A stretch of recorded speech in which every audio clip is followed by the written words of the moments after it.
Você já se perguntou realmente o que distingue um bom economista de um mau economista?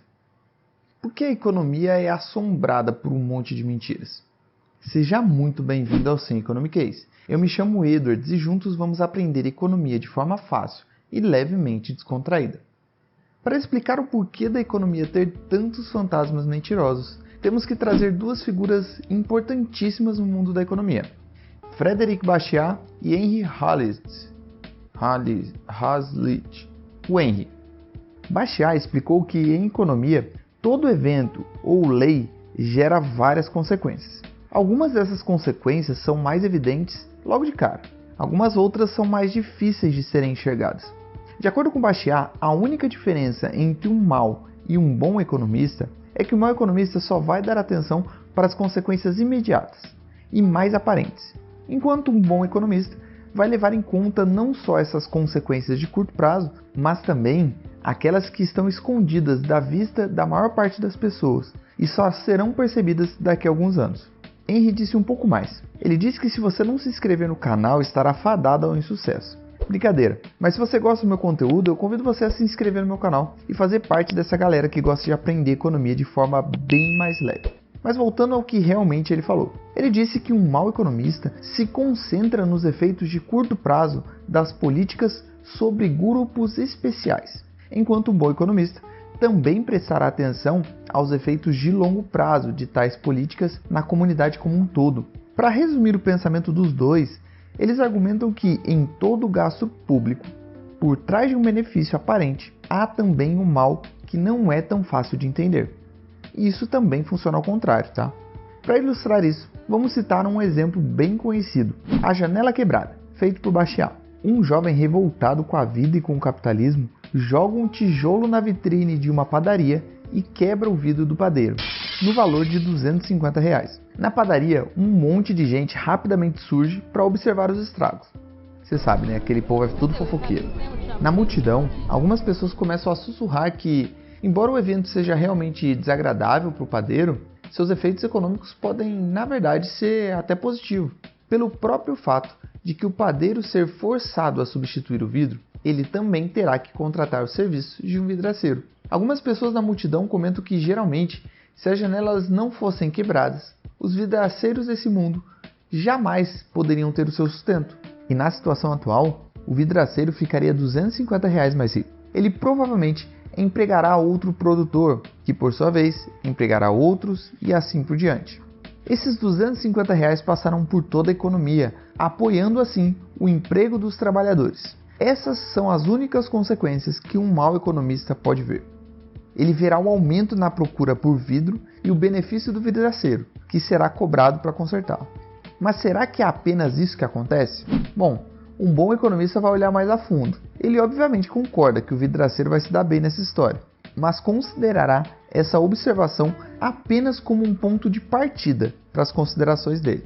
Afinal, o padeiro acabou de perder R$250, que talvez ele gastaria em um terno novo. Os R$250 gastos no vidro não podem ser gastos em mais nada. Se o evento fosse diferente, esse dinheiro não financiaria a indústria do vidro, mas abasteceria o alfaiate. Nesse caso, o alfaiate faria o mesmo que o vidraceiro. Ele usaria o dinheiro para dar emprego para trabalhadores e assim sucessivamente. Agora, vejamos a economia como um todo. Sem o ato de vandalismo, a economia da cidade teria a janela e os ternos novos. Mas dado o ato de destruição do vândalo, a sociedade fica apenas com uma janela recém-consertada. A perda do alfaiate passa despercebida e nunca é refletida e lembrada. As pessoas não sentem a perda de ternos porque eles simplesmente não foram produzidos. Eles poderiam ter sido feitos apenas se a janela não tivesse sido quebrada. Agora, pense em uma reconstrução dos danos da guerra, como se fosse uma janela quebrada. Bem, depois da guerra, as pessoas têm empregos e a demanda por materiais de construção e vários serviços relacionados é realmente enorme. Mas a economia é realmente saudável quando as pessoas precisam reconstruir do zero o que já tinham? Henry enfatiza que toda destruição é uma perda e de forma alguma pode ser apresentada como uma perda. Outro mito detonado por Bastiat e Henry é a afirmação de que o governo cria empregos por meio de obras públicas. Ah, essa é clássica. Suponha que o governo gaste R$1 milhão para construir uma estrada. Todos podemos ver os trabalhadores e os avanços em seu trabalho. Se o governo não alocar esses recursos dessa maneira, então, com toda certeza, esses trabalhadores não fariam realmente nenhum trabalho lá. Isso é o que todos os economistas e cidadãos veem. Mas o que não foi visto? Bem, R$1 milhão gasto pelo governo, obviamente, se origina de algum lugar. É arrecadado em impostos cobrados do setor privado. Esse milhão ficaria nas mãos da população e seria gasto de outra forma, empregando outras pessoas nos seus serviços ou comprando outros bens. Assim, cada pagador de impostos teria um dinheiro extra para comprar algo. Isso não foi visto porque o governo, ao coletar dinheiro por meio de impostos, tira do setor privado a capacidade de gastar esse dinheiro. Para cada real gasto pelo governo em um trabalhador ou algum fator de produção para construir uma estrada, há R$1 retirado do setor privado, que seria gasto em um trabalhador ou em um fator de produção para fazer algo necessário aos clientes. O governo não cria nenhum emprego, não, capital ou terra, ele apenas reorganiza e os move de um lugar para outro. Quando o governo aloca dinheiro em algo realmente útil e necessário para a população, podemos dizer basicamente que pagamos por um serviço específico. Claro que se poderia discutir se o setor privado não faria um serviço melhor, mas este é um assunto para outro vídeo. Por falar em vídeo, se você está gostando desse, já se inscreve no canal e já deixa o like. É rapidinho para você e muito útil para mim. O problema começa quando o governo gasta dinheiro em uma empreitada inútil e então justifica essa extravagância, não com base na utilidade do serviço, mas em sua capacidade de criar empregos. Você já deve ter ouvido aquele papo de contratar gente para cavar buraco e depois contratar mais pessoas para fechar esse buraco, né? Mas, simplesmente, criando emprego inútil, o governo não pode tornar a sociedade mais próspera.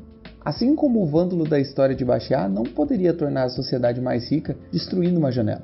Em vez disso, o que será alcançado é simplesmente o consumo inútil e a destruição dos fatores de produção da sociedade, como o trabalho, o capital ou a terra. E você não pode dizer que isso aumentará o bem-estar da sociedade. É simplesmente falso. O que é verdade em relação às obras públicas também é em relação à burocracia ou à quantidade de funcionários públicos. Há uma crença de que, ao reduzir o número de funcionários, o governo causaria um enorme aumento no desemprego e, portanto, prejudicaria a economia. O argumento aqui não é apenas que os próprios burocratas estão empregados, mas também que o seu poder de compra reforça a economia. Afinal, gastando o seu dinheiro, os burocratas apoiam lojistas, fabricantes e até prestadores de serviço. O que aconteceria com as inúmeras empresas que fornecem produtos e serviços aos funcionários públicos? Mas esse é apenas um lado da moeda. É verdade que muitos burocratas perderiam seus empregos. É verdade que as lojas localizadas perto dessas repartições públicas podem sofrer perdas e até mesmo ir à falência. Mas há um outro lado específico dessa mesma moeda. Os salários são pagos com dinheiro dos contribuintes. Para cada real obtido e gasto por um burocrata, há R$1 retirado e não gasto pelo setor privado. A loja que abastecem essas pessoas perderam, mas ganharam centenas de lojas em todo o país que abastecem os contribuintes. E os burocratas demitidos? Para simplificar, vamos supor que 1.000 deles perderam seus empregos e que cada um deles estava ganhando R$1.000 por ano. Suponha que não haja déficit orçamentário e nem superávit. Essa redução nos gastos do governo permitirá que os contribuintes manterão R$1 milhão no bolso. Assim, o setor privado não apenas ganha 1.000 pessoas para empregar, mas também ganha R$1 milhão para gastar em fatores de produção, incluindo o trabalho, que agora podem ser utilizados na produção de bens e serviços para o público. Ao considerar a burocracia desnecessária, a diferença é que antes 1.000 funcionários ganhavam milhões de reais sem produzir nada do ponto de vista econômico. E agora eles têm que ganhar seu salário fazendo algo produtivo.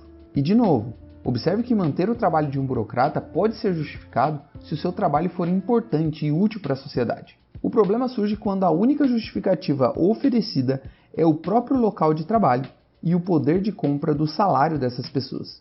Eu indico a leitura de 2 livros sobre o tema, Aquilo que se vê e Aquilo que não se vê, do Frédéric Bastiat, e A Economia em uma Única Lição, do Hazlitt. Os autores abordam muito mais questões do que as apresentadas nesse vídeo. Se você gostou desse vídeo, por favor nos ajude compartilhando com o máximo de pessoas. Eu vejo você no próximo vídeo. Valeu!